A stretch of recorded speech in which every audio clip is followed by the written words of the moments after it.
Halo guys, welcome back to my channel YouTube.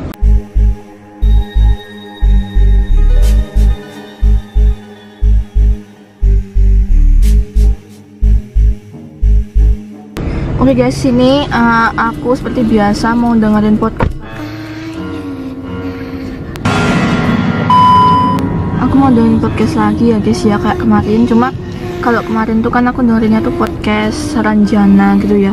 Nah, cuma ya guys, aku mau cerita belakangan ini kejanggalan yang ada di mobilku. Karena setelah aku podcast Saranjana kemarin tuh ya, kayak ada kejanggalan di mobilku guys. Kayak misal aku lagi nyetir, terus tiba-tiba audio mobilku tuh ada suara aneh yang muncul tiba-tiba gitu loh. Kayak aku nggak tahu tuh suara apa, cuma kayak aku lagi, misalnya aku lagi bunyiin lagu biasa gitu buat aku nyetir gitu kan, lagu biasa, lagu barat atau lagu apa gitu ya.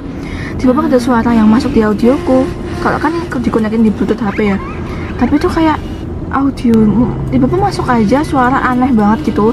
Kayak ada suara hihi, ada suara gitu. Pokoknya itu benar-benar serem banget guys. Nah, kali ini guys aku bakal nyali, aku bakal di tempat yang kemarin lagi, kayak deket hutan gitu, dan aku akan dengerin podcast dalam mobil ya guys ya. Dan aku bakal dengerin podcast horor malam kliwon gitu juga, pokoknya tentang podcast cerita horor. Dan nanti kita bakal lihat apakah masih ada kejanggalan apa tidak di mobil aku. Karena kemarin tuh ya guys ya, kemarin aja pas aku nyetir itu masih ada kejanggalan, walaupun itu aku bukan bunyiin podcast horor, tapi aku cuma dengerin lagu aja pun juga bisa gitu muncul suara aneh tiba-tiba gitu kan. Aneh banget ya guys ya, jadi takut kan. Nah, kali ini aku nggak mungkin kan kalau mau hidupin lagu biasa, nanti kan bisa copyright. Jadi aku bakal dengerin podcast aja. Podcastnya itu podcast malam kliwon gitu yang berjudul Boneka di Rumah Citayam. Let's go.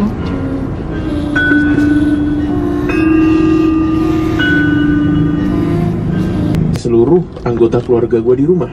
Oh, yang ngalamin keluarganya. Sebetulnya bisa dibilang anggota keluarga gue nggak ada yang bener-bener sensitif sama persoalan metafisik.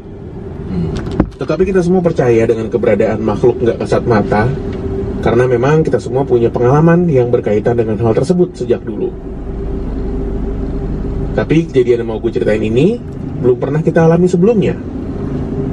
Bahkan kejadian ini dialami juga oleh orang luar. Salah satunya Aji nih, sahabat gue. Sekilas tentang Aji ini juga salah satu sahabat gue selain Didi dari SD. Aji ini bisa dibilang orang yang sensitif banget sama hal kayak gitu. Dia juga tinggal di perumahan yang sama gue sama Didi. Sampai sekarang pun kita bertiga masih berteman baik. Lanjut nih ke cerita. Waktu itu gue pulang sekolah sekitar jam 4 sore. Saat sampai rumah, gue berniat untuk langsung masuk ke kamar. Saat naik ke tangga, gue ngeliat ada kakak gue yang pertama di kamarnya sedang duduk di depan laptop. Beneran kakaknya enggak tuh? Kamarnya waktu itu terbuka dengan lampu menyala. Gue lanjut jalan ke kamar, berniat untuk ganti baju, dan selang beberapa menit gue keluar kamar, gue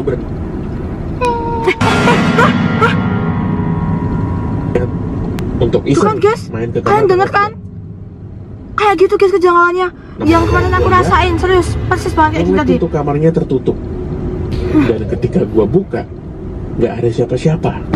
Kondisi lampu pun mati. Dengan perasaan bingung, gue belum berpikiran aneh sama sekali waktu itu. Gue cuma mikir, oh mungkin kakak pergi keluar kali ya. Hah? Siapa itu? Hah? Tetapi setelah itu, gue bertanya ke Simbo. Susah ngeri banget. Ini ngeri banget serius. Gue belum pulang. Dan memang dari tadi di rumah tuh nggak ada siapa-siapa dari pagi selain Simbo. Kejadian kedua yang gue alami ini terjadi beberapa hari setelahnya, dimana kali ini gue lagi main sekitar jam 9:30. Gue ngeliat kakak gue yang kedua jalan dari arah tangga dan masuk ke kamar gue. Dan pas jam 10 malam, gue yang mulai ngantuk pun memutuskan untuk berhenti main, lalu pergi ke kamar untuk tidur. Begitu gue buka kamar, lagi-lagi nih, nggak ada siapa-siapa, gelap. Peristiwa ini nggak sampai di situ aja. Keesokan harinya, kejadian ini pun menimpa ibu gue juga. Waktu itu posisinya sedang waktu maghrib. Kebetulan di rumah, waktu itu kita semua ada di rumah nih, kecuali bapak gue yang belum pulang dari dinas luar kota.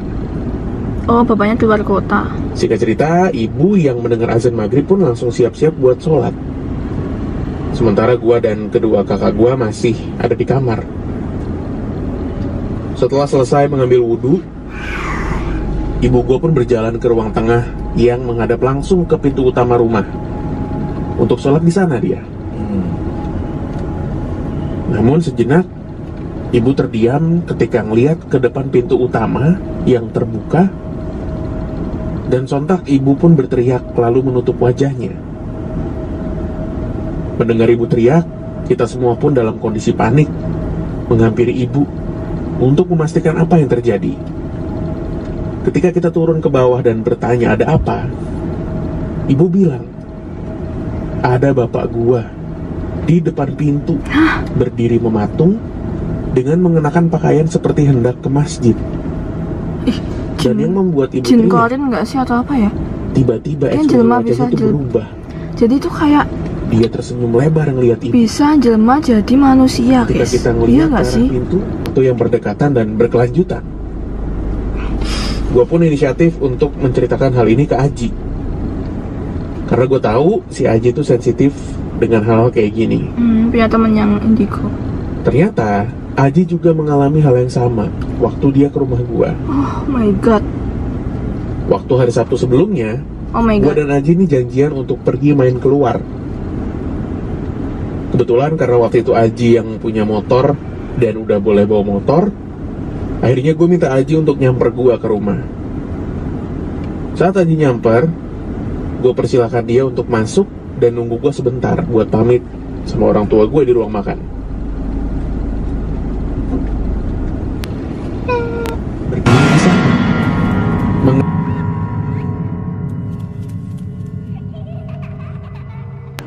Gue yang lain itu masih ada di situ. Nggak tahu bakal lanjutin apa nggak, tapi benar-benar serem banget.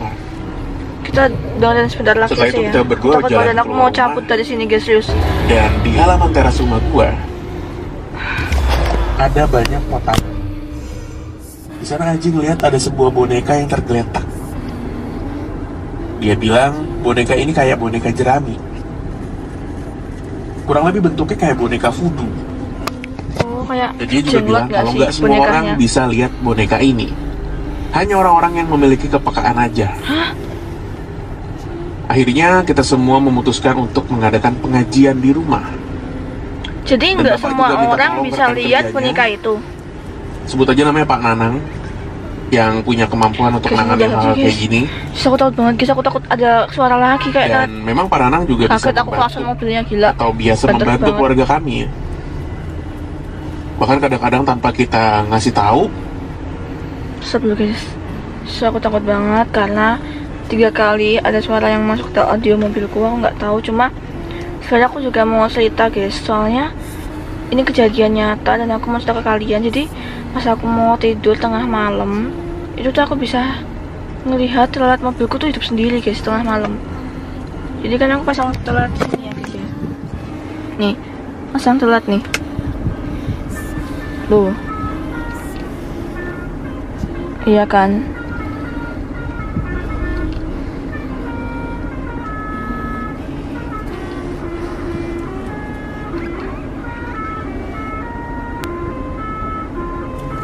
Tuh.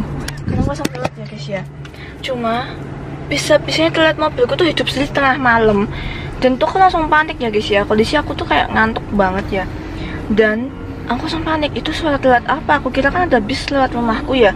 Tapi kok lama-lama kok telatnya tuh nggak berhenti-henti gitu loh. Pas aku cek dan aku keluar, bener dong mobil aku telatnya tuh bunyi sendiri. Dan aku langsung bergegas buat ambil kunci mobil. Terus aku ke garasi buat matiin telatnya. Karena aku nggak berinsting harus ngevideo atau apa. Aku tuh nggak inget itu sama sekali. Cuma aku panik, aku pokoknya pengen matiin telatnya karena juga udah tengah malam dan takut berisik gitu kan. Jadi aku tuh nggak sempat ngevideo. Kenapa nggak video aja gitu kan, biar bisa buat bukti dan juga bisa buat konten. Astaga. Ya udah guys, mungkin sampai situ dulu videonya. Jangan lupa buat like, comment, dan subscribe. Thanks for watching. Dadah.